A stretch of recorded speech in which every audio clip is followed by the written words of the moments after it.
Hello, hello, everyone. Good morning, good afternoon, good evening, depending on where you are in this amazing world. This is Tamara Zantel, the CEO and founder of Raising a Mogul, and I am excited to be live today because, as promised, if you're on my email list, if you're in the Raising a Mogul community, you know that I have a special guest today, and I cannot wait to bring him on because I have gotten so many questions from you all, inboxes, emails asking me about YouTube and your young mogul. So many of you have kids that are watching other kids, other families on YouTube blow it up, take over the world, and you're curious. You're like, YouTube, my kid, a camera, what is it safe? You have all these questions and all these things that you want to know. So guess what? Today, my special guest is Jeremy Johnston.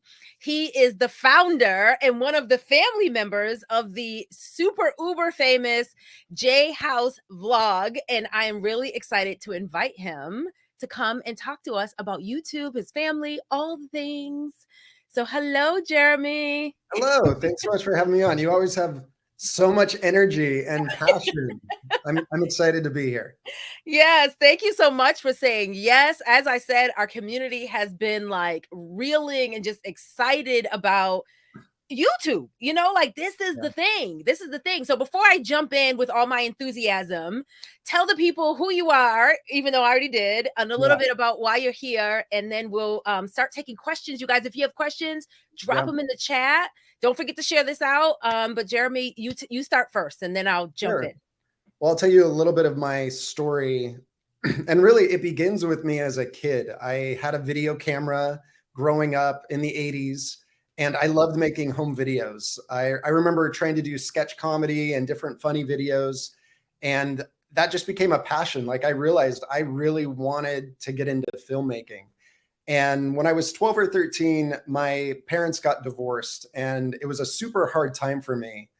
And I remember that I would go back and watch those home videos, like that 1993 Christmas video that we had, or like the family trip that we went on to Yellowstone.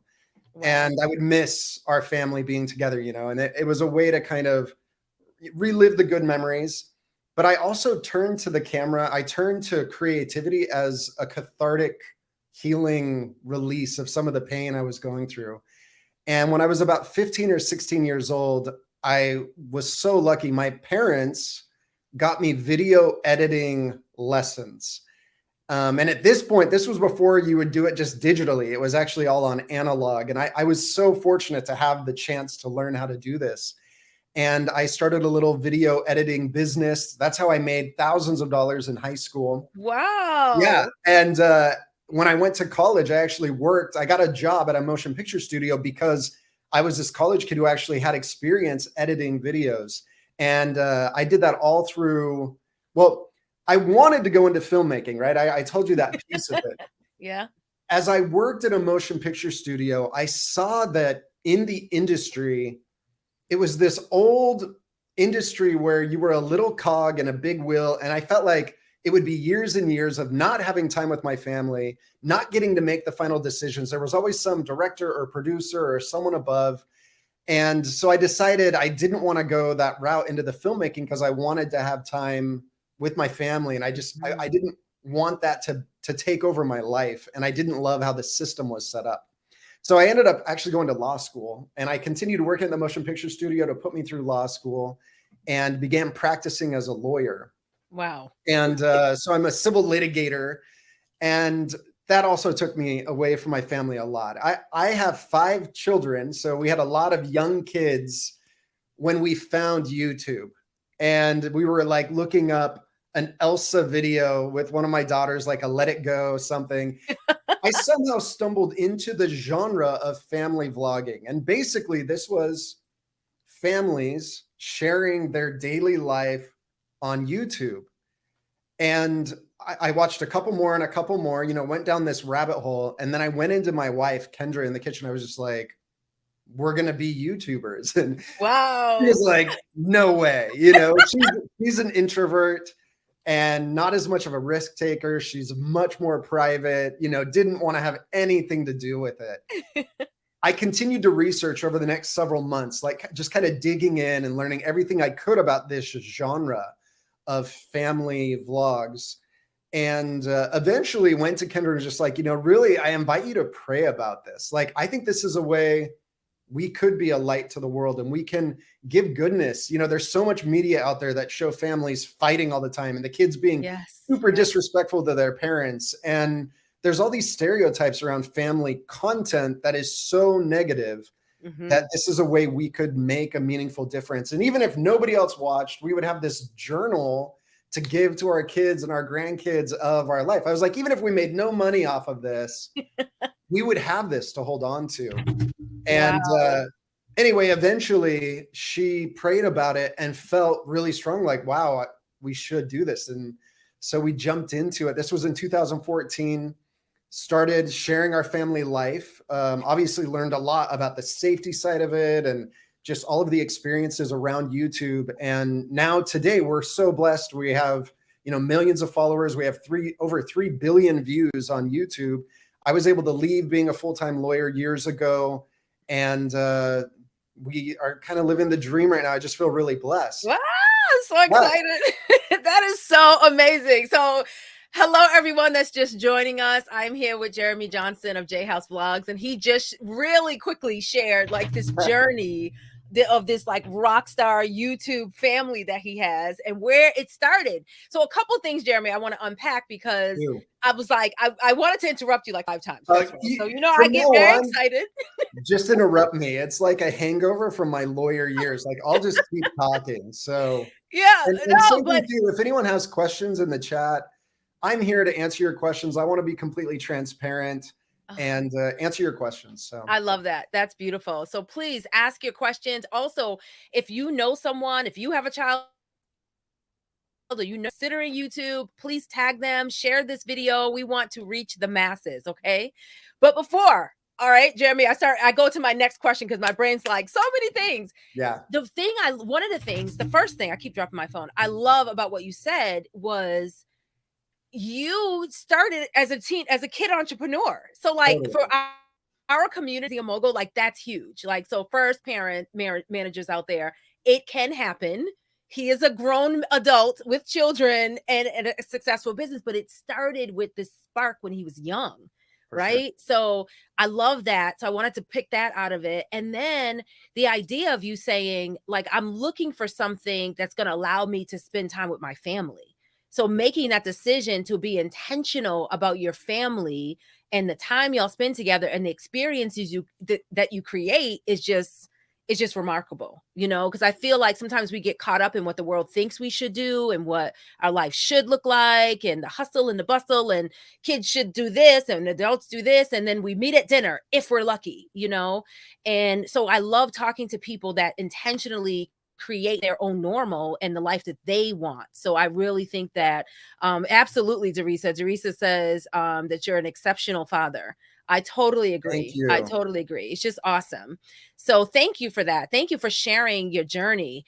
And then hello, lawyer. Hello, lawyer. That's awesome. And then the fact that you're like, yeah, and then that kind of kept me away from my family too. It's like, yeah, I can see that.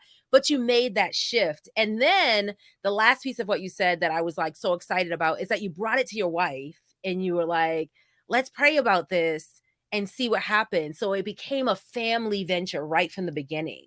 A decision that you all made together, which is exactly what we as families in Raising a Mogul, exactly what we do. Like, it's not just my child's dream, my idea. Like we can be individuals, but the fact that it touches and affects the entire family needs to be considered. So I appreciate you sharing that with us. That's really awesome.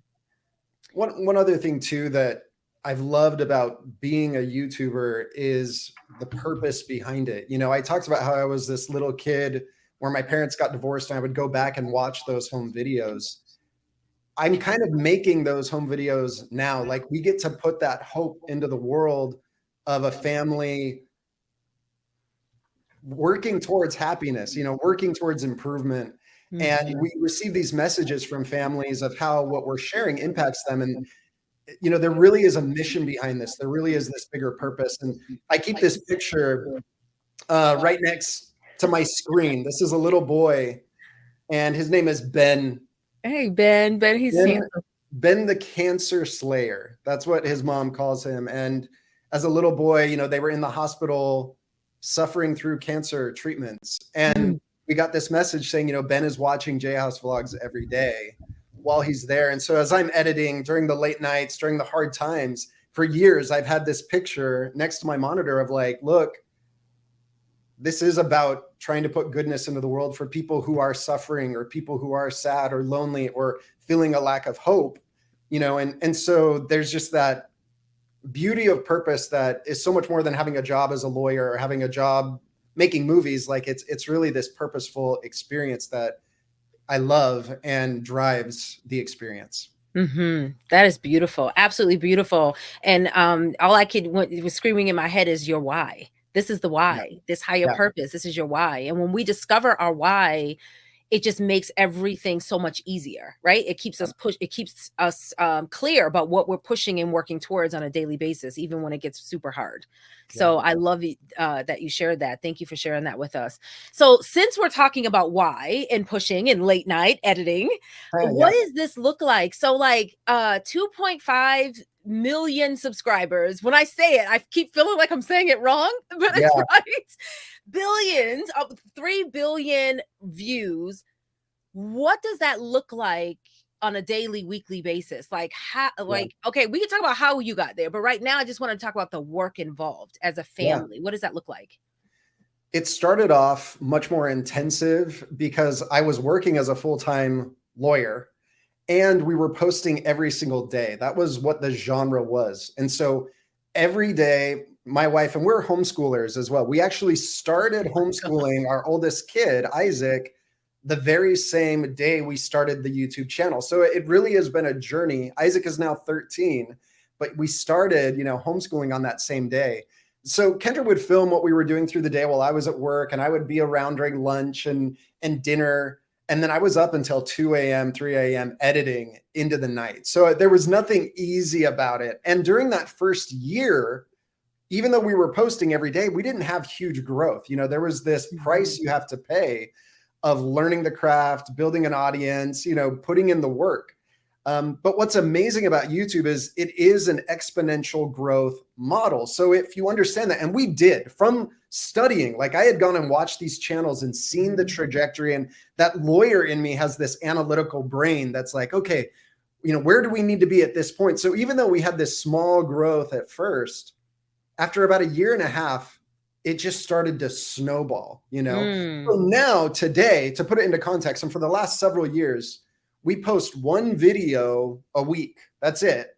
And I have editors helping me, and we still get millions of views a day because we now have 1,500 videos on YouTube. And so there was a huge upfront work. There was a huge upfront cost.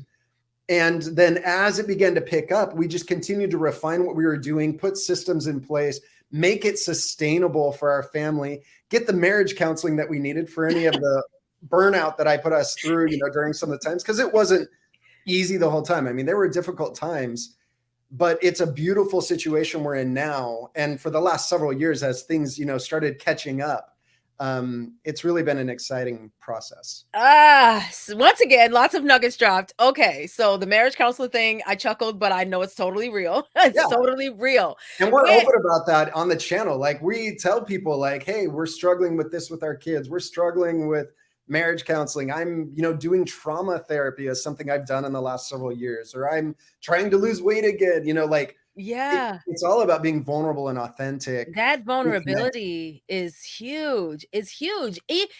Listen, everyone that's watching and listening, it's vulnerability and authenticity is huge. Even if you're not filming yourself every day, you know what I mean? Just that's like key components of building a brand, and showing up is who you are. So I'm so glad you said that. The gist of everything here in the chat and the comments is consistency. Absolutely, consistency and impact. And that's exactly what I hear you saying. And I love that you're reminding us that it didn't happen overnight.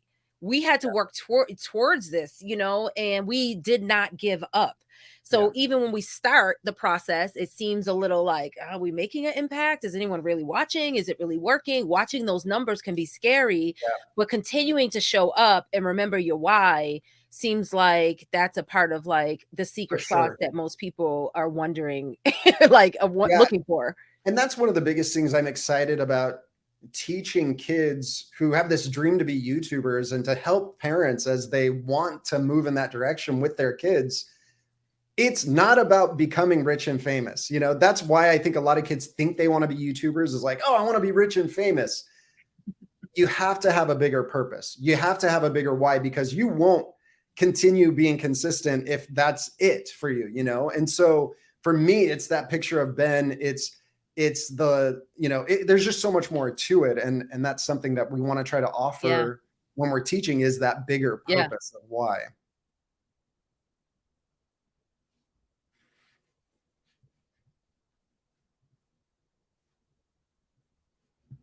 Am I back? Hopefully I'm back. I don't know what happened. Yes, It looked I like there see was a little you. glitch. Okay, so I actually wrote a post on my page about my granddaughter, my grandbeauty Mina, and that's the first thing. She's like, "I want to start a YouTube, Nana, because I'm gonna be famous." And I'm like, "Okay," but that's in her mind, like that's what it looks like. So I'm glad you said that, because we as parent managers have to understand that it's bigger than that. So that could be the driving force for our children, but we gotta pull them in, and then we massage into the like, okay, but we're really trying to make an impact here. Like, what do we want to do in the world, and who do we want to do it for? So I have a question from Derisa. She says, how many hours will my daughter have to dedicate to see consistent growth? Yeah, that's a great question.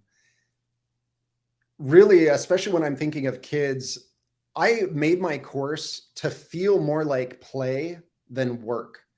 And when they're young, it is more about developing the skills. It's more about getting comfortable with editing, getting comfortable with talking on camera, getting comfortable with doing graphic design, making thumbnails. And so if that's something they're willing to put into, just like anything else, like piano lessons, I think of piano lessons, our kids do piano lessons, but you can tell at the end of the week who was practicing piano and who wasn't. Yes. I know kids aren't going to get good from watching me talk about YouTube. They're going to get good from being excited to make more. So one of the things I've added into the course, and I'll get more directly to your question about time, I have this 100 videos challenge, and it's over 100 different video ideas that kids can work on.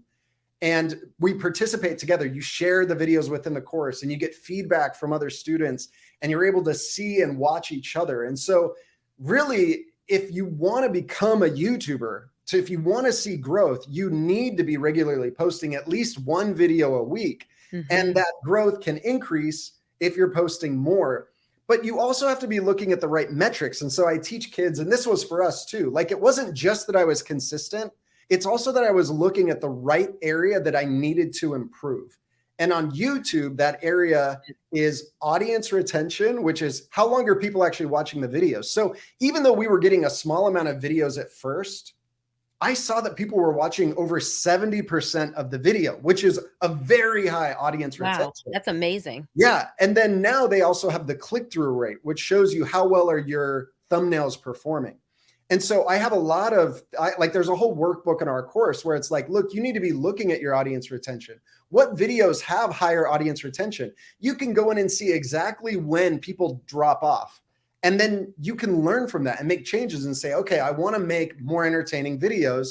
And so within family vlogging, one of the things all family vloggers did when we started is they would end their daily vlog with the parents sitting on the bed and just kind of talking at the end. And we saw that audience retention just died at that point. So I said, Kendra, let's just end the video in the moment, in excitement. We don't have to go and tell people we're ending. Right. And our audience retention shot up from that little change. And so consistent growth is going to be from posting at least one video a week, but also improving that video each week. And so that may take, I give an example where if you do, 15 minutes a week of looking at the audience retention and applying that, and then adding that to your next video. And then with each video, are you working on doing better with lighting or stabilization or having an outline for your video? We have like formats, templates of like, here's an outline for your video. And then of course, there's all of the like talking to the right audience and what is the topic you're making videos about? What is the genre? And knowing that, Some of the growth is going to come from the research that they're doing. And again, we have steps for all of that. So yes, just like anything, growth is going to come at it's at the rate that you're willing to invest time into it. And you would need to be doing at least one video a week to see growth. That's good. That's great. I love it. And I love the comparison to piano. I mean, piano, pretty much anything that our kids want to be amazing at, they have to go to practice, even if it's a sport, swim, whatever it is, they practice like 3 to 5 times a week, you know? Yep. So we have to consider that as well. Another question we have is how much parent involvement is necessary? Yeah, that's a great question.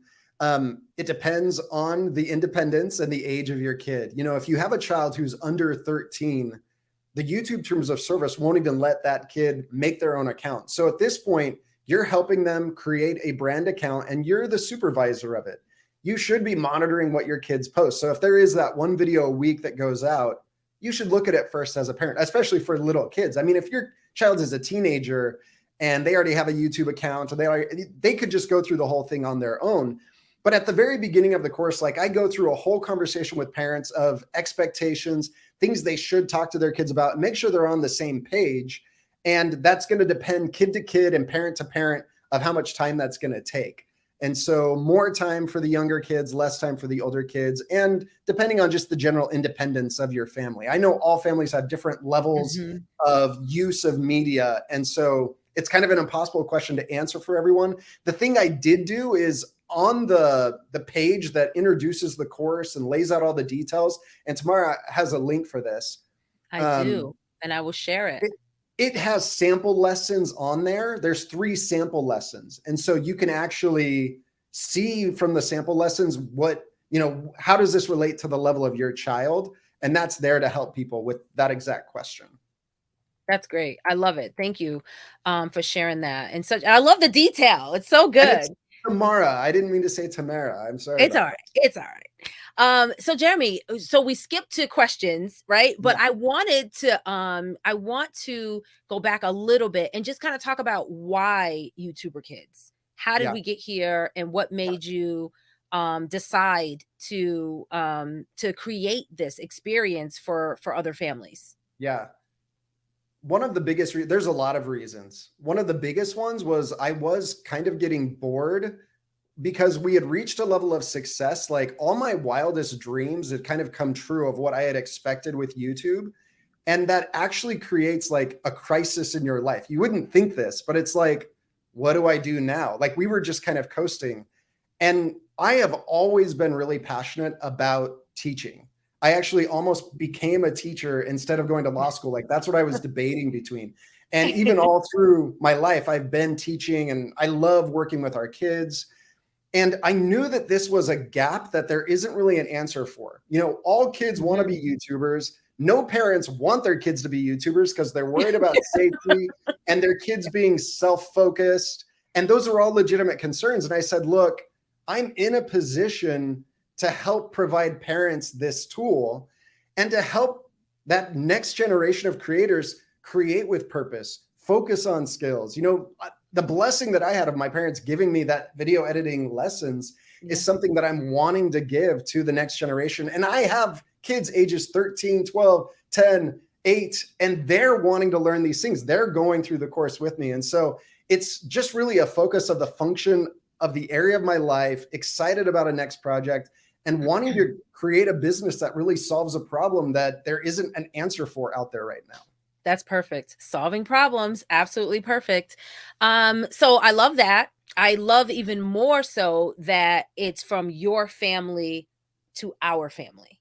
That is like the genius. Like that's like the big bonus. Cause I feel like there could be other people out there that could create a YouTube experience specifically for kids, but who better than you and your family? It just seems it's like a no-brainer. So I want to thank you for creating this opportunity for us because you're right. We have been looking for this for a long time. There are so many parents in our community, so many young moguls that like YouTube is their thing, right? But it's like, how do we actually get there? And parents ask me all the time, and I'm like, I have no idea. My YouTube is a hot mess, so I can't help you. But Jeremy can.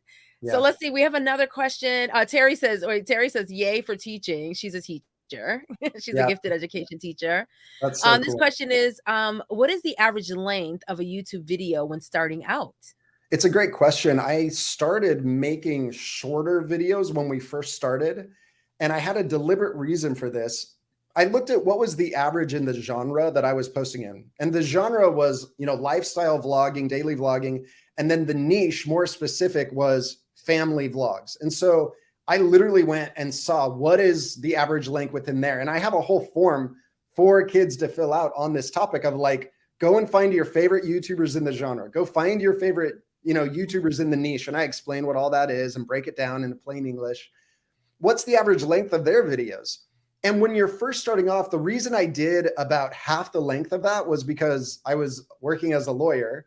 We were just getting into it. And I knew that people who were investing into the genre already loved those other families. And so I always wanted them wanting more. And I wanted the videos to be really engaging and entertaining. When people are writing an essay and it's like, oh, it has to be 15 pages and they only have 5 pages of content and they like drag it out. Make up the rest. That's like a death nail for any YouTuber. A lot of people make that mistake. They take, 50 seconds to introduce what people already saw in the intro of what the video is about. Like all bad ideas. So shorter is typically better. And again, for us, 10 minutes was a normal family vlog at that time. So I was doing anywhere from 5 to 6 minute videos. But now, if you do a video that's 8 minutes or longer on YouTube, you can actually run ads in between, which can increase your profitability on it.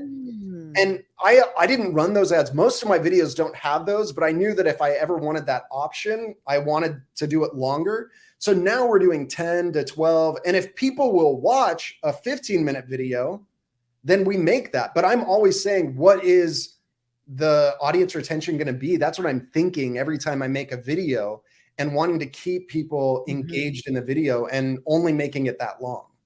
Wow, that's good. So we're talking, this is a whole strategy here that we have to learn. I mean, it's an art form to make videos, but it's a science to win in YouTube. And there's a real science to it.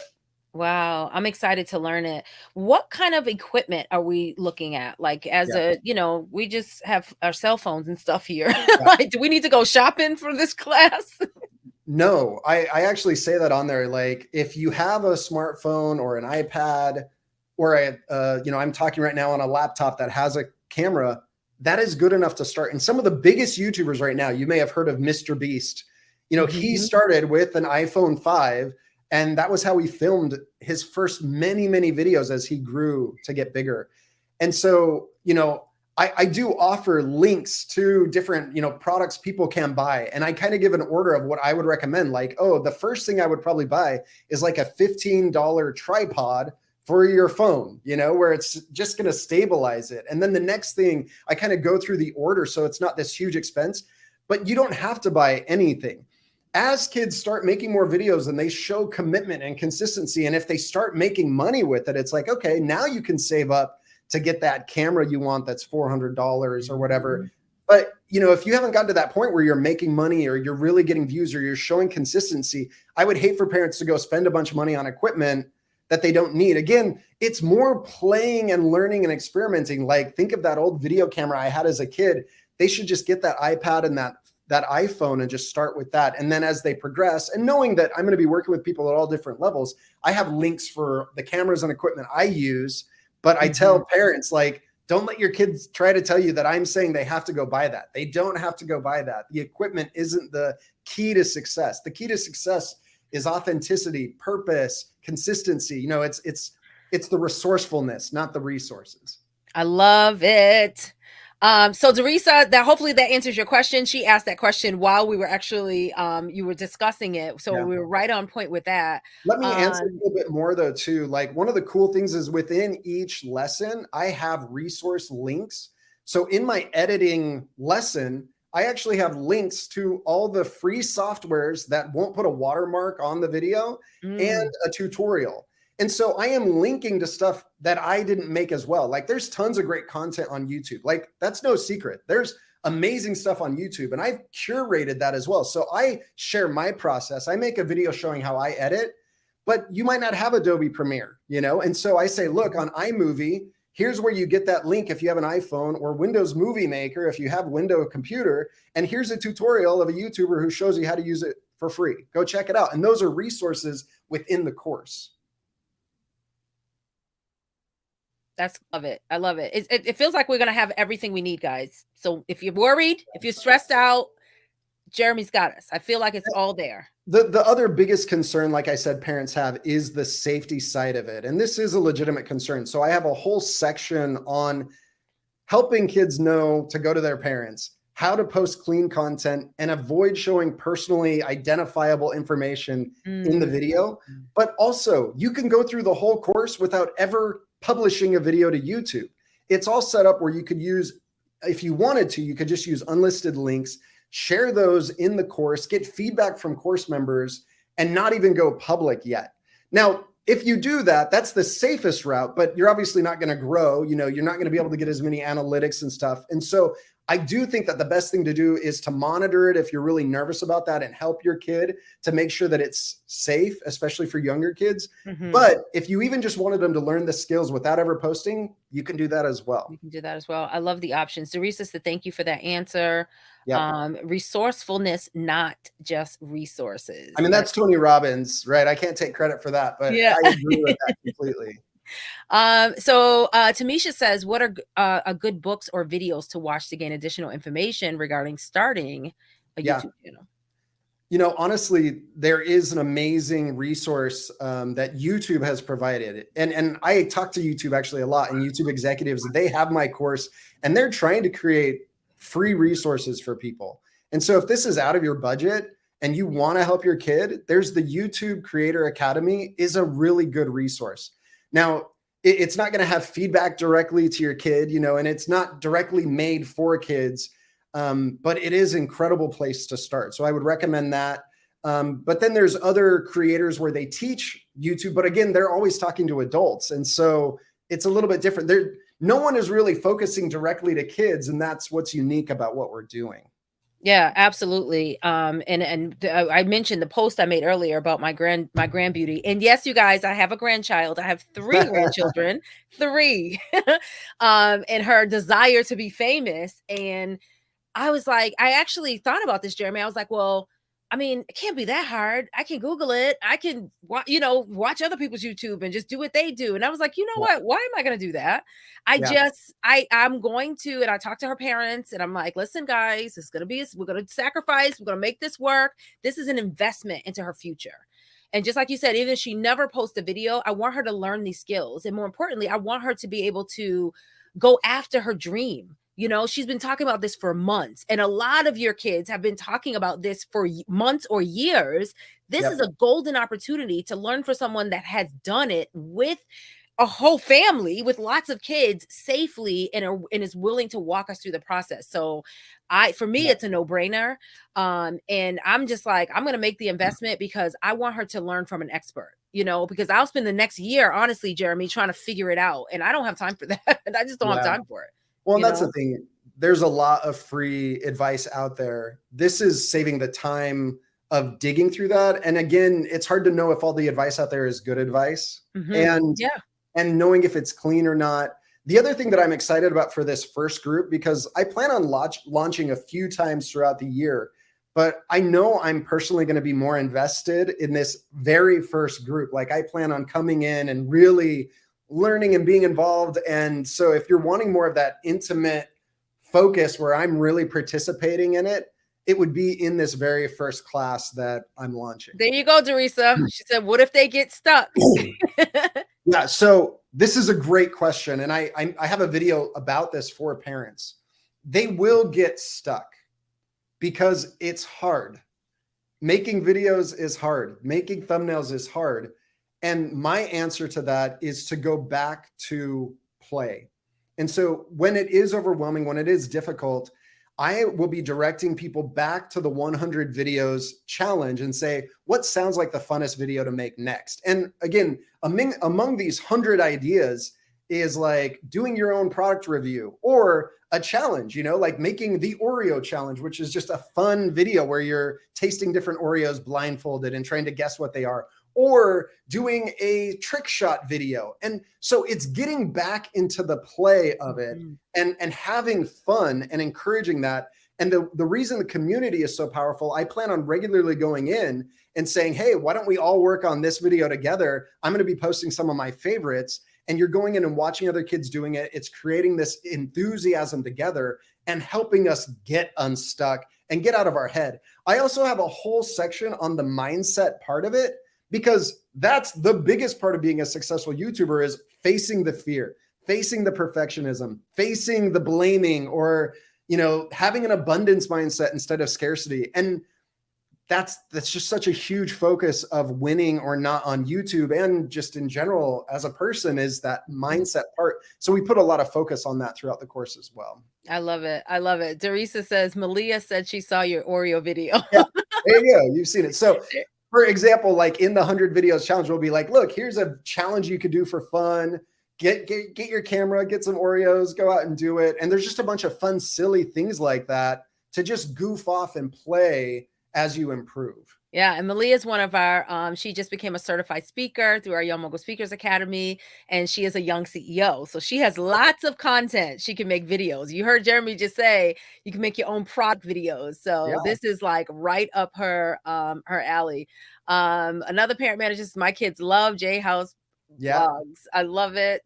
So good. Oh, here's another question I missed. I'm sorry, guys. Did you touch on hashtags and the importance of video title attention getters? Yeah, we have a whole section on titles specifically.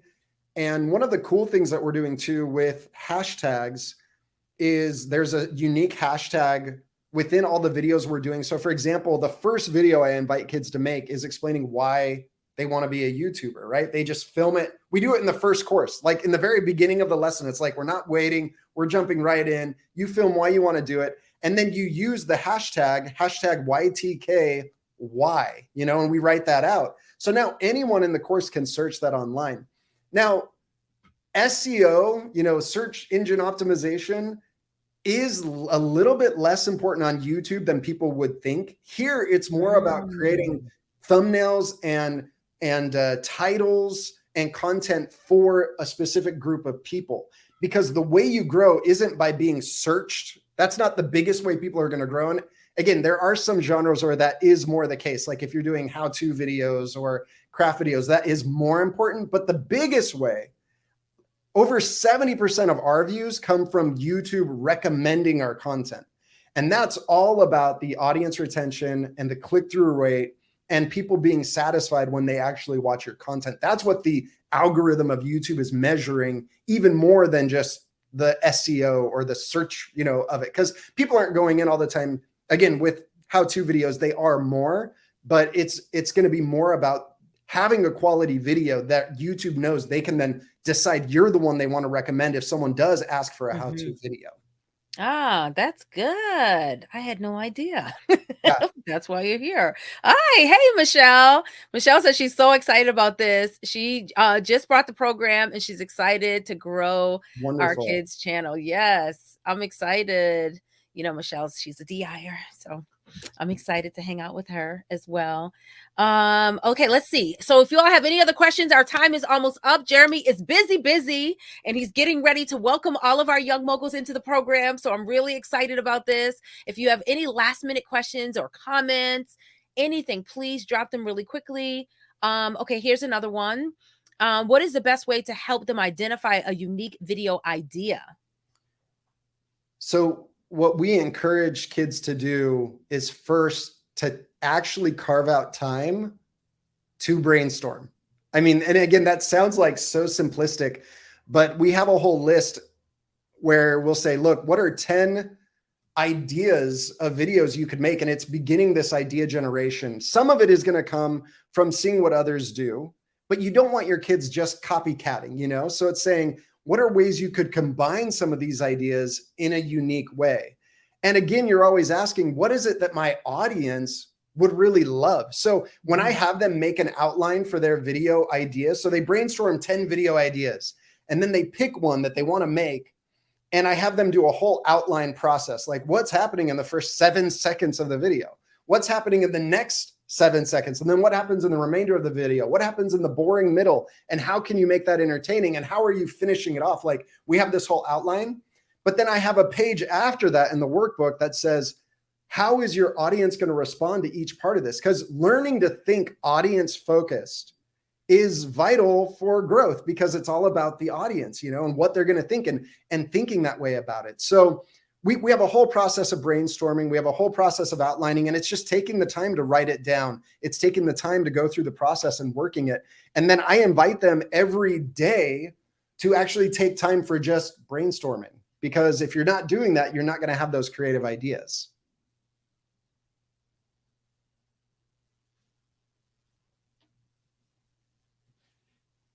I don't know if I'm frozen right now. Sorry if I am.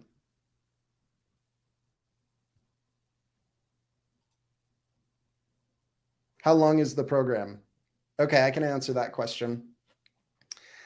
All right, so there's No, you're not frozen. I am. Okay, there we go. Okay, so how long is the program? There's several hours of me teaching. But again, the most important part will come from them creating. Like, I didn't want to make an online course that was measured by how long I talk at you, So every lesson has assignments.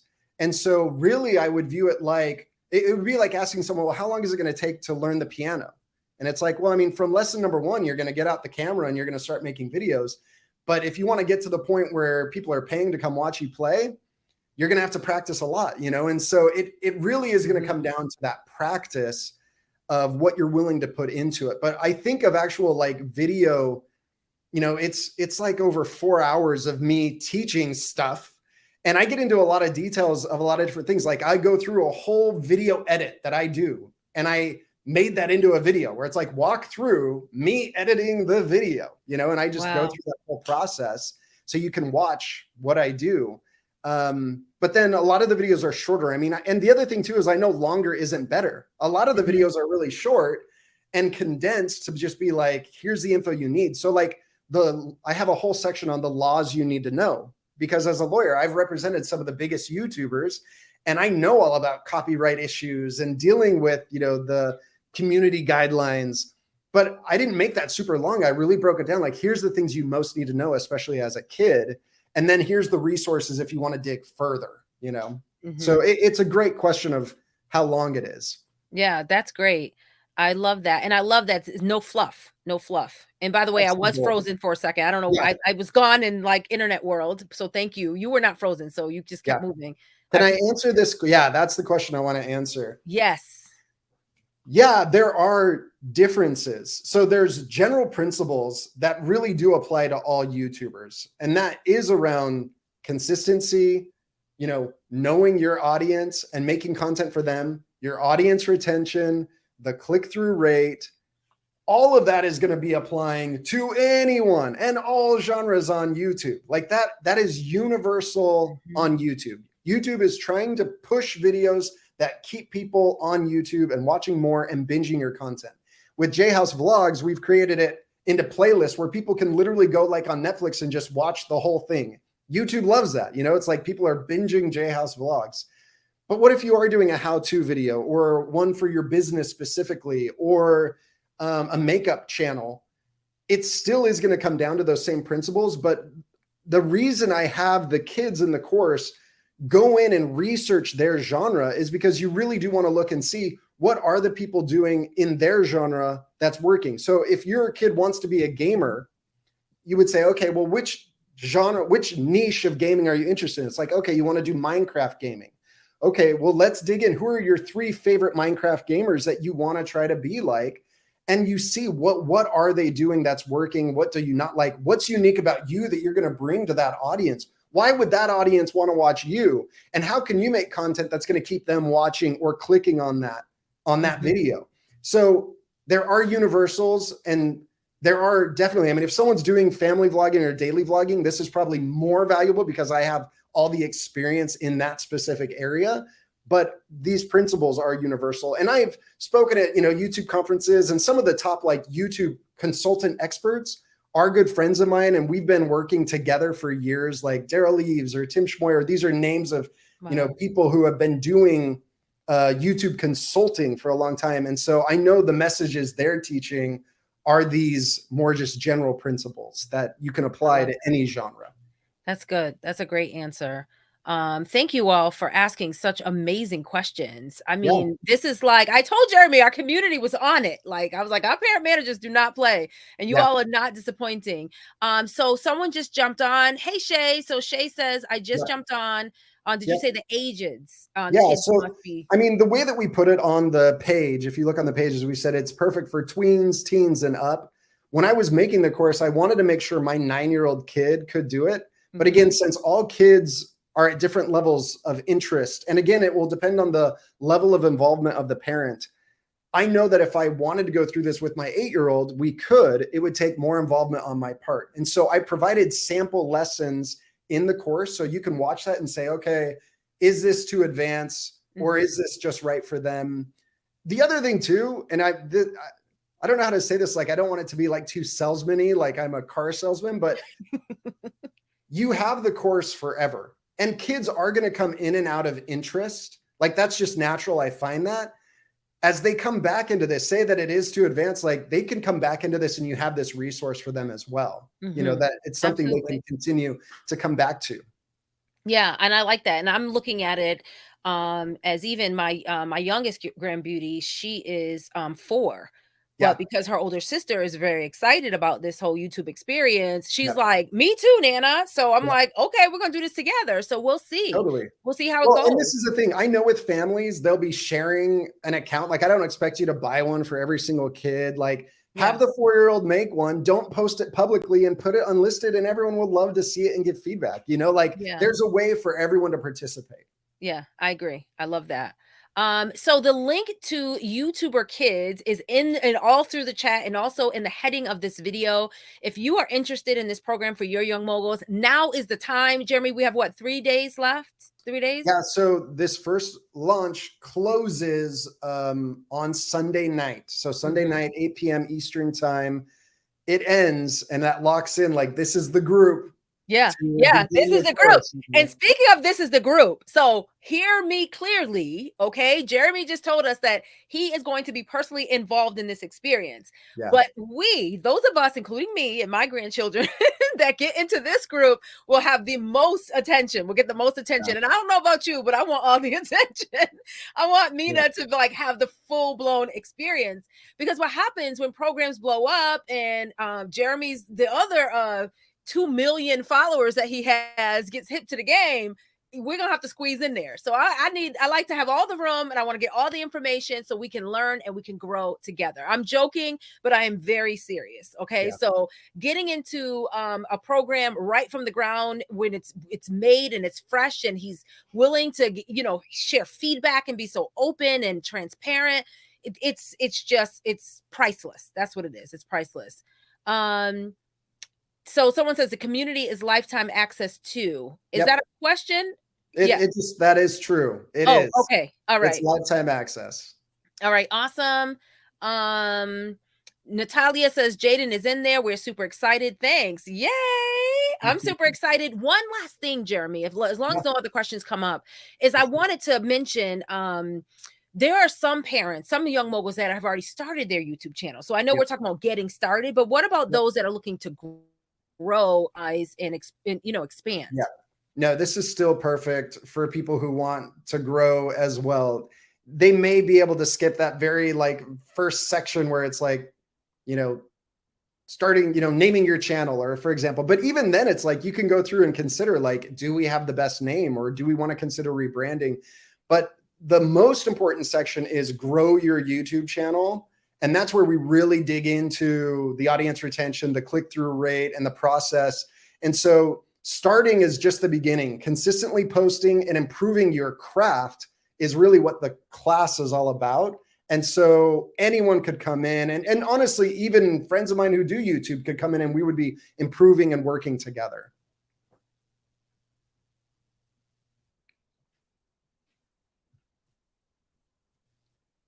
Tamara, I think you are frozen again. I don't know if people are just watching me waiting, but let me see if there's any other questions There. while. Okay, there you are.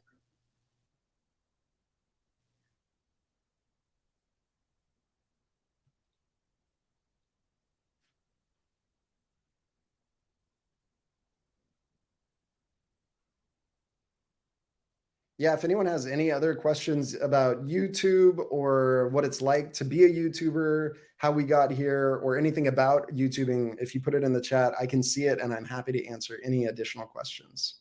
Yeah, she's frozen. Exactly.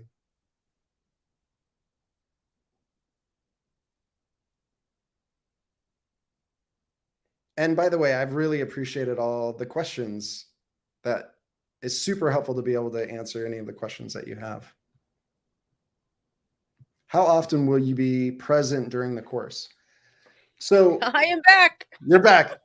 It's like I get swallowed by the internet abyss. I don't know. I'm back. Thank Okay, you so I so got much. some questions here. How often will I be present during the course? So typically, the way that I honestly, I want to under promise and then over deliver, like just as a general principle. And so I say on there, like for anyone who signs up, there's the free bonus of me doing a live stream where it's going to be a Q&A, kind of similar to this, but more specific, where you can ask me questions about being a YouTuber and it could be more intimate. That's all that is promised in the course. But like I said, I am planning to be highlighting people's videos in the comments, responding in the comments, looking at your kids' videos, giving feedback about what I'm seeing. I am also doing some channel audits for people who were like early bird from my course. Like I'm doing several channel audits and I'll be posting those where you can see my feedback of looking at an actual channel. And I make a whole video going through and being like, okay, here's what I would change. Here's this and that. But of me live interacting directly, there's not a ton of that beyond the live stream. Okay, great answer. I had a couple people saying they couldn't find the chat. I'm trying to find you so I can the link in the chat rather to sign up. So I was just sharing it with you individually.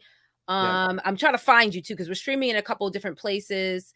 Shashan says enrollment in Sunday, but when Yeah. does classes start? Okay. Great question. So I wanted everyone who was in this first launch to be starting together. So Monday is when you begin. And the actual like first live stream is that Monday night at 7 p.m. Eastern time. And if you're not able to make it to that first live stream, it's available, it'll be right there in the course, but it jumps. The kickoff is coming up this Monday, March 28th. Perfect. I love it. So quickly, let's get in there. Yeah, No it's dilly happening. dallying. Parent managers. Okay. Oh my gosh, Teresa. She said to my daughter, "You're famous." Listen, I tried to tell him this. Like I told a couple of people, I'm like, yeah, my friend Jeremy, he's coming on. And they're like, what? My kids are obsessed with his family. Are you kidding? Yeah. Sometimes, most of the time, when you're famous, you're like, am I really famous? Yeah, you're famous. I mean, YouTube is so different. It's like this small group of people know you really, really well, but it's so different than like what famous used to mean, where it's like everyone knows who you are. Yeah. But it has been neat to deal with that with our kids, because when we do go places, people will ask for pictures or, autographs. And it's been really beautiful to teach our kids purpose in that. It's about loving, it's about giving, it's about, having purpose and being able to make a difference in people's lives. And it's not about, oh, I'm rich and famous. Like I'm grateful that they're getting a sense of how meaningless that is, that piece of it, to have people, if a lot of people know you, it just isn't as meaningful as those people who know you intimately and closely in those close relationships. All right, I'm back. I just muted myself just in case my computer started to scream. Yeah, While I was, I'm just attending. I'm managing the chat. Yeah. So Yeah. the video editing apps question, Okay. I answer that in the lesson. Like I go through and I say, I mean, if you have iMovie, there's no reason not to start there, right? If you have an Apple product, like it's just simple, it's easy. When I started on YouTube, I bought a $30 editing software because the software doesn't really matter as much. You just want to make sure it's not one that puts their logo as a watermark on the video, because then that shows up on your YouTube video and you don't want that. And so I list a whole bunch of free ones that work with, not just Apple, but Windows. And you go and my assignment to them is actually try a couple different ones, play with them and see which one they like the best. Awesome. Hopefully, hey Lashonda, hopefully that helped you. My buddies from Young Mogul Prep School. I love this. So Jeremy, I want to say thank you on the behalf of my entire community for this awesome conversation, sharing your story, the fact that all these parent managers are going to be like the coolest parent managers ever because all their kids are going to be like, oh, you know J House vlogs. So yeah, so y'all can all pop your collars for your kids and let them know you know somebody famous. So this is great. I hope you all will join me and my grand beauties in YouTuber Kids in the program. It gets started on the 28th, I believe you said, Jeremy, on the 28th. Yeah, So you only have a couple days yeah. to make this decision. On Go the ahead. Sunday, at 8 p.m. is when the cart closes. So March 27th. That's the Okay. end of the offering for this first launch. Yeah, this is awesome. I'm very excited. I hope you all are just as excited. Many of you have asked for the link. It is in this chat, in the thread. It is also above this video, but I'm going to come back and check in with everyone, read the comments, and make sure I don't leave anyone out because I want you all to join me. Jeremy, anything you want to share with the community before we say goodbye? I just want to thank you for being a part of a community like this. It's so overwhelming to try to be a deliberate parent. You know, Kendra and I are constantly feel like we're failing and we feel like we're letting our kids down or not helping them meet their potential. And I think it's amazing that you're choosing to work with other parents, to come together in a community, and that you're trying to support them. I applaud that. And I am just grateful for your time. I know how valuable it is. Thank you, Jeremy. I appreciate it. And I too appreciate you sharing your story and everything with us. And you are also very busy out here being famous. So thank you for saying yes to this opportunity. And thank you for inviting the Raising a Mogul community into your new amazing program, YouTuber Kids. I'm excited for it. All right, friends, you have heard it here first. YouTuber Kids is now open. You can click the link, enroll your young mogul. Let's do this as a family. Let's do this as a community. I'm excited to see you on the inside. And again, Jeremy, thank you so much for sharing everything with us today and answering all of our questions. You guys take care, and I will see you soon. Later.